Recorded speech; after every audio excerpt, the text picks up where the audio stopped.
Okay, so this isn't the happiest of videos, obviously, based on the title, and I was excited because I wanted to talk to you guys more about property investment. I know there's obviously like other things such as maintaining your property and then also just making sure that your tenants are paying on time and stuff like that, but it's a pretty low maintenance way to make money once you've actually done all of the groundwork up front to put in your deposit, make sure you have insurance, make sure that everything is running smoothly, kind of like a business. And I've had really good luck so far, knock on wood, with just like investing in properties. And I think it's like a great way to eventually become financially free as well. Now, that being said, there's one property in particular that is out of state. So I don't live near this property, which makes it a little bit more difficult to actually maintain, which is why I recently got a property manager. But before that, I didn't have a property manager because I'd managed all my properties myself and I didn't really think it was a big deal until this property. So this property, it's a condo. I bought it there because I thought over time, this place, I'll just say it's in Atlanta. So this place in Atlanta in particular is thriving, and there's a lot of tech companies that are moving to this area. There's a lot of people in general that are migrating to this area, so I thought it would be a perfect place to invest in. I actually originally, this is my first mistake. So this is where the story begins. I was planning on buying a property. I think this was like a couple of years ago, and I wasn't exactly sure like what I wanted because I wasn't from the Atlanta area, but I was looking online for the longest time. This was, I believe, in the beginning of 2021/end of 2020. And actually houses were selling for quite a bit of money. So even if I had bought at that time, they would be making a lot of money off of me. But at the same time, I felt as though the housing market was still rising a lot. So if I were to buy something at that point, and I was ready, I had been waiting for 6 months at that point to buy something. And I was going to go to Atlanta in person, check out some properties as well. So I go to Florida with my family for like a couple of weeks. I'm on the phone with my realtor. I'm like looking for properties online. I'm like finding really cool properties. She's virtually going there. She's literally going there and then virtually showing me the properties because I'm not able to go there. And I originally thought I would go to Atlanta, look at all these houses, pick them out. But no, these houses are going like hotcakes. Seriously, you guys. Like I haven't even put an offer on a house. I look at a house and then I ask her like, okay, so how much can we offer? And she's like, it's gone. Or you need to offer above, or you need to offer like immediately before you even like look at the property. You look at it online, just make an offer first impression. You can always rescind your offer within 10 days of making the offer. So that's kind of the mindset I had, right? So there was like a scarcity of property and just so many people. They were so in demand. So many people were going for these houses. And on top of that, a lot of people were trying to buy their first home and they were unsuccessful because a lot of these property investment people, kind of like myself, I mean, I couldn't do this, but property investors that were more seasoned would come in with full cash. So you wouldn't even have to deal with like a bank, getting a loan, any of that stuff. They would just literally throw cash at these homeowners, and homeowners would be like, okay, yep, you have full cash, we're ready to sign. So that's not something that I could do, obviously. But yeah, anyways, so that was kind of what I was dealing with. So my realtor went to a bunch of different places, was looking all over the place, and finally I saw one that I really liked. And now it wasn't just one, it was 3 different units within a building. So they're condos, and they were all very similar, but she went to all 3 of them. They were all for sale. And there was one in particular on the bottom floor that I really, really, really liked. It had just been newly furnished. It looked great. She kind of like inspected it and said it was really great. So I put an offer down right away. I was like, you know what? I'll just put an offer in. And I was second in line, apparently. So there was a different family that was in front of me, and I think they had been the first to put an offer in. So I was like still in the running, but I wasn't the first choice. And usually when that happens, I don't keep my hopes up because I just assume that I'm not getting it. So then I just continued looking for a different property.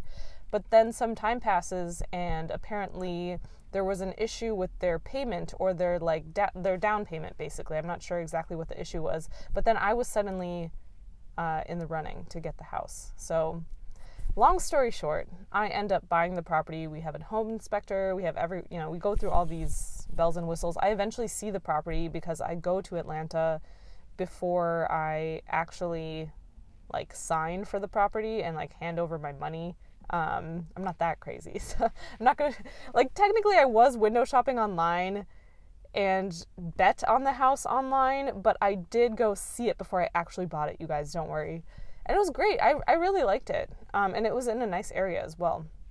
And I actually, so bought it, ended up living there for 6 months. It was really fun. I enjoyed it. But at the end of the day, I was like, you know what? The whole reason I bought this was to rent it out and make some money. So then 6 months later, I started renting it out to a person that was a working individual, like similar to myself. So I don't know, she was cool. I really liked her. And so, yeah, she was cool. I liked her. So had like minor issues here and there, but it wasn't a huge deal. Now fast forward and I go to a friend's wedding. And during that wedding, I get a call from my tenant saying that the house is flooding because apparently the water heater had burst and there was water everywhere, you guys, like everywhere. So what I ended up doing was I was just on the phone with her basically all night trying to coordinate getting an emergency plumbing service, which is so hard to do that. A, when you're not from the area, you don't know who to call. B, when you literally physically can't go over there because, again, you're not in the area. And C, you're at your friend's wedding, one of your best friend's wedding. So it was like really frustrating being a bridesmaid and then running outside to take a phone call, like just like back and forth all night. So that was not fun. Anyways, that's besides the point. That's not even the point. The point is, we got an emergency plumber to fix everything. It was great. The water heater was fixed.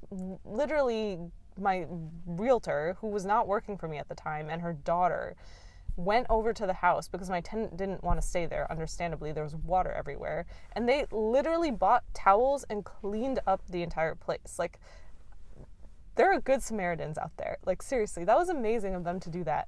I paid them later for the towels and stuff, but that was really cool of them to spend their entire day there, like, wiping everything down. But, yeah, so everything looked good. The water heater was fixed, paid the plumber, everything was dry. Great, looks good. A few weeks later, my tenant notifies me that she's starting to see water come up from under the ground. And now this sometimes happens where homeowners, like, there's a huge leak or a flood or whatever, and they think that they've dried everything up, but that's not necessarily the case. Like, water is like underneath the floorboards and you don't see it until a few weeks later. So that started happening. Water started coming up and it started just like, ruining the walls and the trim and stuff like that. So what I ended up doing was I called my insurance company, and I also called an emergency service to come fix everything. Now, your insurance doesn't pay for a water heater bursting, but it pays for the damage that it causes. So the water heater itself, technically my warranty company is supposed to pay for that. I'm still waiting on that. But the water itself damaging the house, that's an emergency. That's like an accidental thing that happened. So they're supposed to pay for something like that. So I made a claim with the insurance a few weeks later because my tenant did not see water until a few weeks later, right? So, you make a claim. You can't just make random claims in case something happens because that kind of goes on your record. It doesn't look good. So I made that claim, got an emergency service. They started to fix things. To be honest, this is my first time that I'd worked with the insurance to fix anything.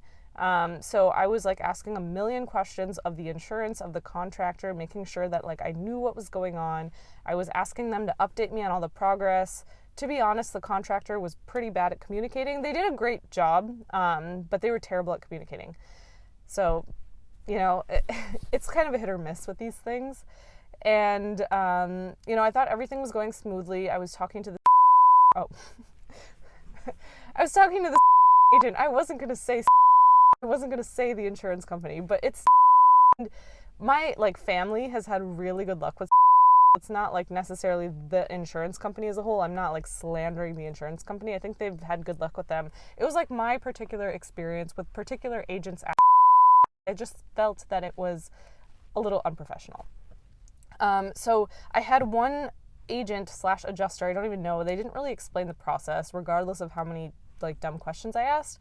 And the agent was basically telling me like, yep, everything looks good. We will work with the contractor moving forward. The contractor had verified the same thing, saying you don't have to worry about like communicating between both of us. We will now communicate with each other. We have your claim number. We have been written down as the contractor that will be like actually fixing everything. So my agent assured me, yep, we'll just be, dealing with them. They just need to send us the pictures. They need to send us all this stuff, yada, yada, yada. My contractor said, yep, we're sending all the pictures. We're sending all this work.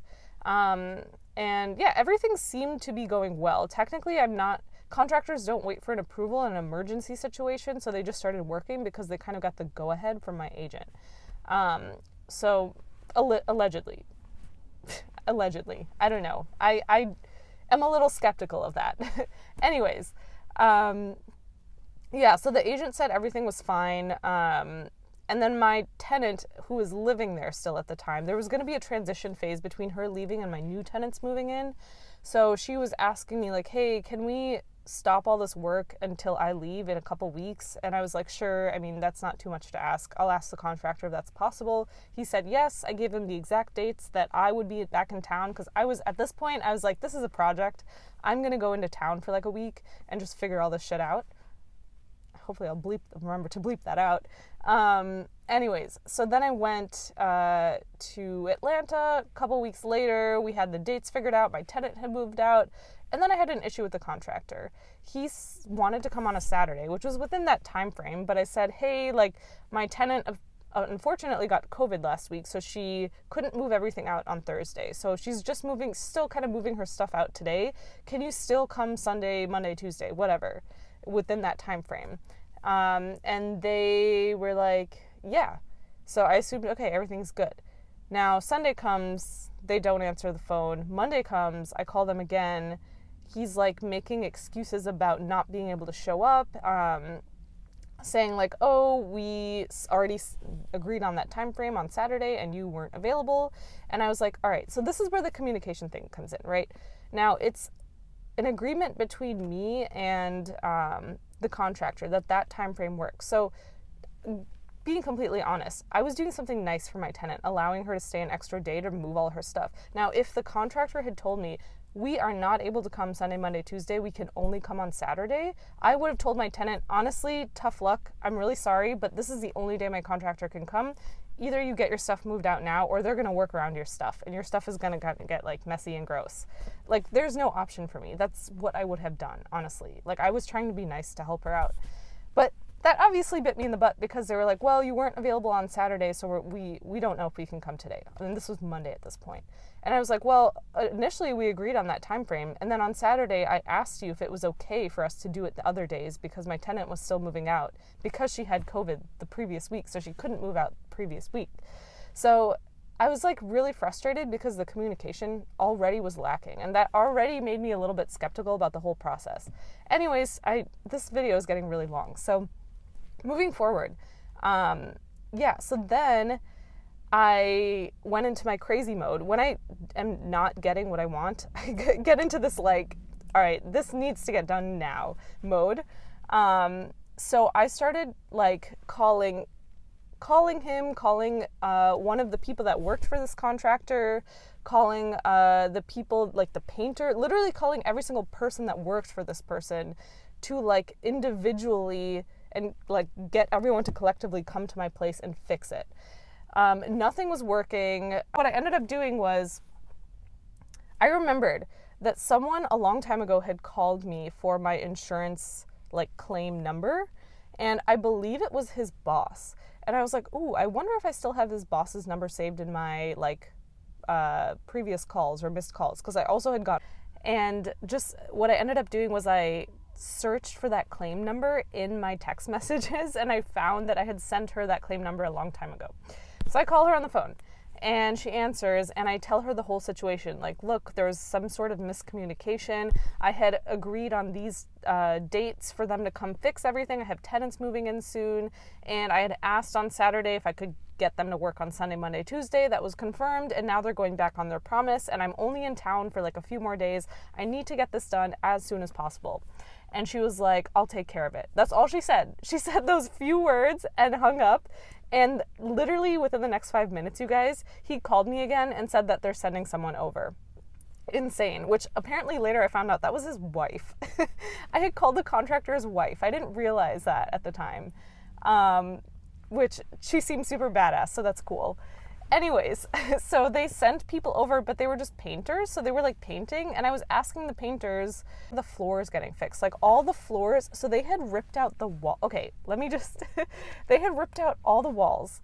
They had taken out all this mold that was not visible prior to this whole project, but when they ripped out all the walls, they ripped out all the floors, there was mold everywhere, which is a whole nother issue. When you're buying a place, please get it inspected, like, thoroughly, because the people that had sold me this place had renovated on top of mold, which is insane to me.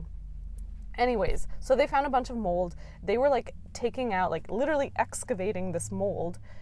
So they had torn apart everything. Like it looked like the bare bones of a house, like on one half. The other half they hadn't really touched. So they had to put all the floors back. They had to put the walls back. Like my new tenants could not move into something like that. So they painted, and I was like, well, when are people coming to fix the floors? So they said that they were coming tomorrow. So they basically had 1.5 days. The next day, Tuesday, to do all the floors and the walls, and then a half day before my tenants moved in, which was crazy. So the next day they came with someone else, this other guy. He was super nice. I explained the whole situation to him. I was telling him, like, I'm really frustrated with your boss. Like, you guys are doing a great job, but the communication was severely lacking. Like, I'm literally going back and forth in the middle of my workday. I flew all the way over to Atlanta, and I literally had to like run around figuring out how to get all this stuff together. So anyways, he was really nice about it. He ended up staying like way later than I expected. I did tip them a lot, honestly, because I was like, whatever you can do to finish most of it, like today, I will do that. I was like literally like their little assistant, you guys. I was sitting around watching. I even offered to help, which I think there's like liability issues with that, so I couldn't actually help, but I was just like kind of sitting there. Anytime they needed like food, water, whatever, I would like go out and buy them some stuff to like, re-energize them and stuff. Anyways, that was probably an unnecessary like snippet. But yeah, so they were really cool. They were working really hard, really fast. They were doing a great job. And yeah, so then, I won't bore you with more of these details. The next day comes. They're still working, unfortunately, while the tenants are moving in. But I had already thankfully explained to the tenants like a couple months prior, I may be having work going on at that time. So I just want to let you guys know, like, if it overlaps with your move-in date, that might be a possibility. Like, I'm hoping it's not, and I'm planning for it not to be, but that might be a possibility. So it was happening, but they were pretty much almost done. They were just fixing the bathroom at that point. They had finished everything. But it was like one of the most stressful and exhilarating times in my life, because I was literally there from like 7 a.m. all the way until 11 p.m., just sitting there, making sure the work was getting done, like running around, getting things that I needed, like in order for them to continue doing their work. The other guy had to like constantly go back and forth to the store to find like the specific flooring that I needed. If you look really closely, the flooring does not match my old flooring, but it works, right? Like you can stand on it. There's no water coming up from under the floor, so that works. It all worked out, and they moved in, and everything looks great, and I'm really happy about it. So I thought everything was going well. Now, during this time, that insurance agent is gone for some reason. A new insurance agent calls me. And now I don't know if the agent is the same as the adjuster. I believe I was speaking to the like different adjusters. So an adjuster is someone who goes out to the house and like adjusts the claim amount. So they look at the damage and then they assess like, oh, is it really worth like this $10,000, $20,000, $50,000 of damage, or can we lower it based on like what my assessment is? So during this entire time, the adjuster was telling me like, oh, we virtually assess, like just based on pictures. You don't need to worry about me coming out there. The contractors are sending me pictures. Everything looks good. Now I get a call from the adjuster again saying like, hey, can you send me the receipt for when the water heater was fixed? And so I send that receipt. Then the next day I get a call from a new adjuster who says that adjuster has been taken off the case, let go, fired. I don't know exactly what happened, but he told me I can come out in 2 weeks to virtually assess it, or not virtually assess, to physically assess it and adjust everything. And I was like, wait a second. This happened like 2 months ago now at this point. and I have already gotten everything fixed. There's no damage to adjust. Based on what your agent told me, we've gotten everything fixed. And I was like, did you expect me to wait 2 months? Because, sorry, it had been like a month or a month and a half at that point. Do you expect me to wait 2 months for you to come out, let the water sit there, and then you will adjust everything? And he was like, yeah, basically. And I was like, that's ridiculous. That's, like, seriously. They want me to... So, sorry, so many tangents.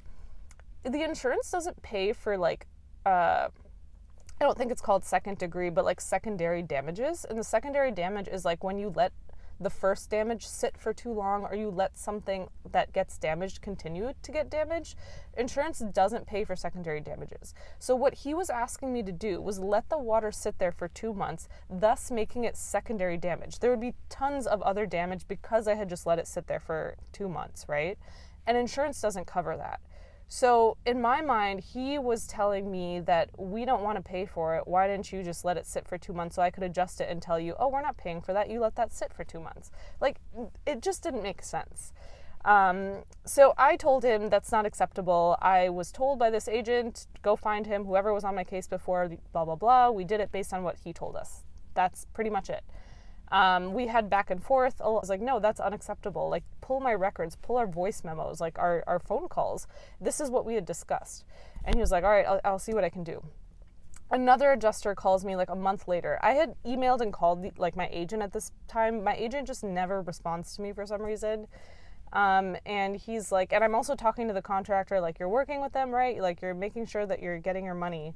And then a new adjuster comes on the scene and is like, so we aren't paying for anything. Basically, this is like a couple months later now. He calls me and says, your claim has been denied.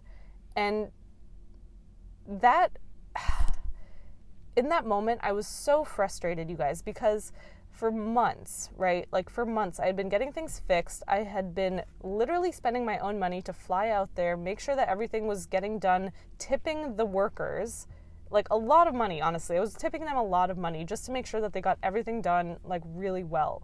And then I was under the assumption by both the contractor